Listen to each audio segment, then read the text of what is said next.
Live from the JSA Podcast Studio, presenting Data Movers, showcasing the leaders behind the headlines in the telecom and data center infrastructure industry.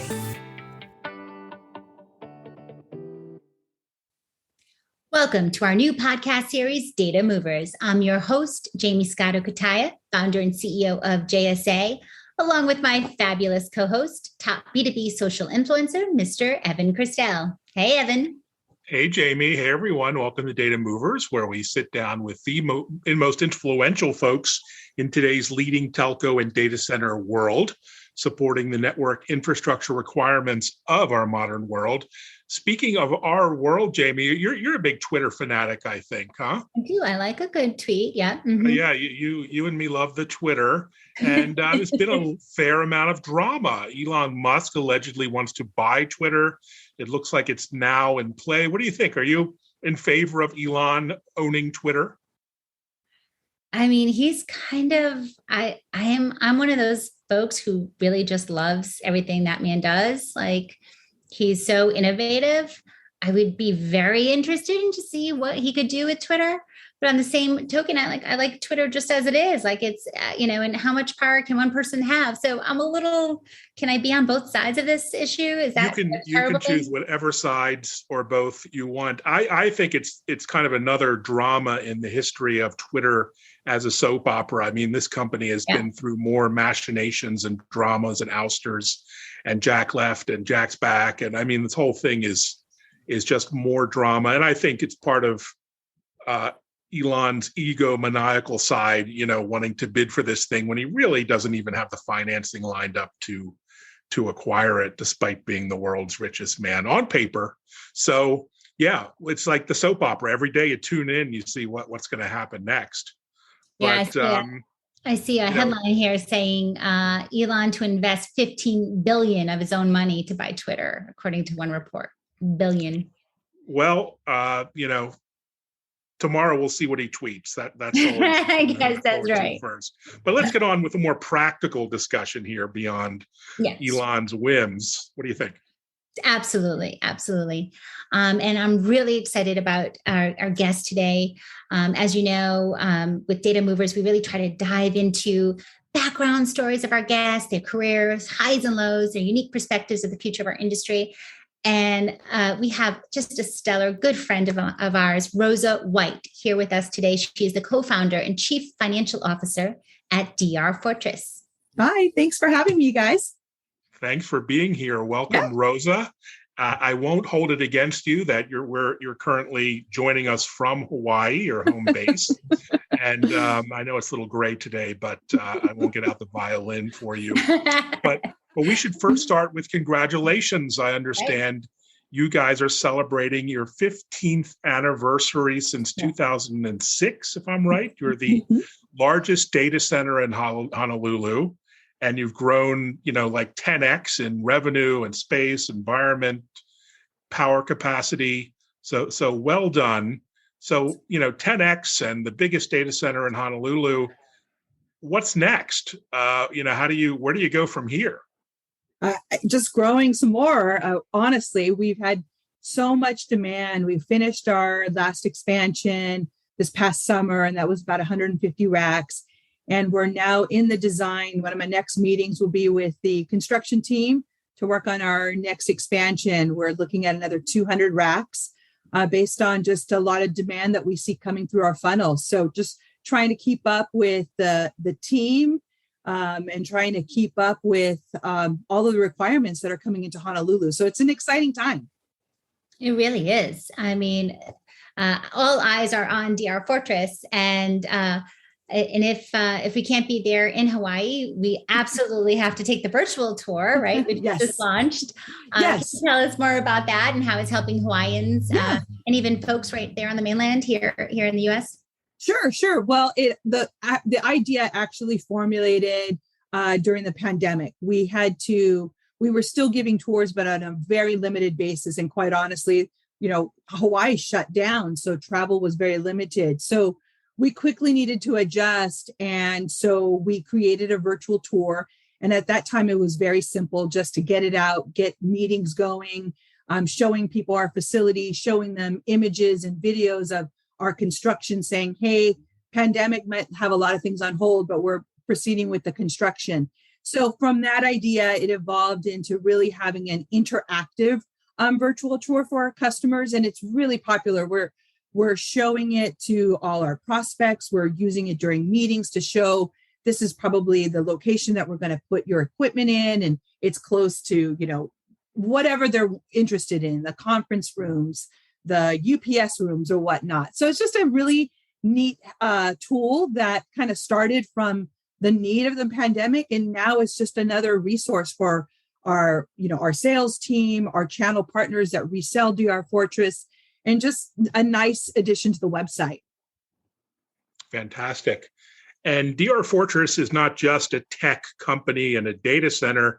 You deserve congratulations as well for being nominated as one of Hawaii's best places to work in 2022 by Hawaii Business. I'll be sending in my resume next week, hoping to move over. But tell us, about being a leader in the community and the connection with the local business world beyond just the tech world. Yeah, we, the island being small, the state being small, we always try to stay connected with our customers and events and activities that are going on. So again, in the pandemic, one of our main focus had been on ensuring that our most valuable asset is protected, healthy, and really mentally happy. And that was our employees. So we really spent a lot of time and effort coming up with creative things to make sure their employees were interacting with each other and as a team. So we did, weekly fun huddles where we would talk about what we're going to do for that following weekend, and monthly fun factors where the first Friday of the month, we have kind of a lunch and learn, some of them being educational, some of them being fun. So we really took care of our employees. And when that opportunity came out to apply for it, I thought, you know what? I think have invested a lot in our company. I'd like to apply and see if we can be selected. And I was really proud to have been selected for best places to work. It's just a cool thing to brag about. And yes, we have gotten a lot more requests for job interviews. So, but then reaching out to the community during the pandemic was really important to us wherever we could help. So we created Diverse Paths. It's a formal program and it has multiple tiers where we're helping the community both on just kind of charitable events, giving back to churches, food shelters, beach cleanups, anything that my employees are interested in doing. We try to fit our schedule so that we could all go, or as many people on our team can go and participate in the event. And then we're also taking it a step further and trying to create educational forums within different verticals and industries here in Hawaii. So we're hoping that the Diverse Paths, which kind of plays on our, interconnectivity in Hawaii, it becomes a successful program. You just mentioned interconnectivity too. We should note that DRFortress is the most connected data center in Hawaii. Can you tell us a little bit about that? Yeah, of course. Yeah. As you said, we've been celebrating our 15 years. So it took us a long time to build that interconnectivity between our customers and our carriers.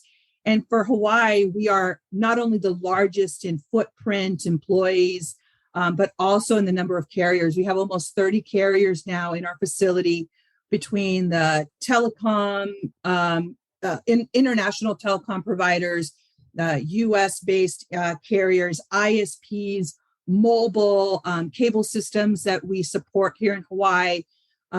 So the community of interest for the facility has become just what our vision had been when we first started it. We wanted to make DRFortress a digital hub for Hawaii. And now with the international carriers coming in, we're actually slowly becoming the digital hub for Asia Pacific. So that's really exciting. I mean, it's kind of funny that someone had asked, gosh, all of these cross connections, I mean, how many are there? There's a little under 1,800 cross connections that we have in our facility. Wow. And that's miles and miles of copper and fiber. So I calculated it a few weeks ago, and we're talking like over 20 miles of copper and fiber that's running throughout our facility. So that's just kind of a fun thing. So when we say that we're most interconnected facility in Hawaii, we truly are. Wow, that's an amazing tidbit. So, tell us, of all the data centers in the U.S. and in Hawaii, and there are many, what makes you stand out amongst them all? I mean, tell us all your secrets, basically. Tell us everything. Well, other than for Hawaii being the truly largest and only carrier neutral facility that kind of really sets us apart from the other providers, it's really just our design and our execution of the operational reliability mission that we have. So everything that we do, we design with the purpose of redundancy and having a DR plan for that. In Hawaii, we just simply can't go out and place order for equipment and expect to have truck delivered. We have to coordinate ocean transport. We need to ensure that we give ourselves enough lead time for everything we need. So from the vendors that we select, the equipment we purchase, even small infrastructure supplies, we ensure that we always have that spare capacity, the redundancy, the backup plan if we need to back up something. So it's just really the day in and day out execution of being one of the most responsible IT providers in Hawaii, where we back up the state of Hawaii. We have most of the banks, financial institutions, hospitals, airlines. We take that very serious. And so we try to implement just the thought of always being ready for any disaster and having a backup plan for everything from our infrastructure to our staff to all our policies and procedures. So I don't know if that's a secret, but that's really what is our key focus in operations. That's amazing. I'm obviously familiar with our DRFortress story, but just to think about it, like back in the day when I was working at Telex, I used to think it was complicated just to deal with all the unions in the New York City area. Like I can just imagine being alone on an island in the middle of the Pacific and being so strategic too. Yeah. You talked also about US and Asia Pacific. Your geolocation is like spot on for that necessary connectivity across Pacific. And to know that we're in such great hands, that you've thought of everything. We try. We sure try, that's for sure. Well, I know our listeners and our viewers are so excited about getting to the rapid fun facts section of our podcast here. So let's get right to it. Tell us the very first thing that comes to mind. Our first question: where's your favorite place to travel? Oh, definitely Italy. So my family's from Sicily. That was my first language, actually.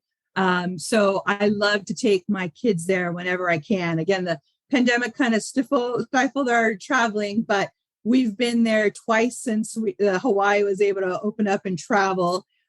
So it's just a fun place I try to have my kids immersed in my culture and my language, and they love it. And we love traveling. So that's definitely my favorite. From one island to the next. There you go. Yes, exactly. Yeah. I'm just a true island girl from start to finish.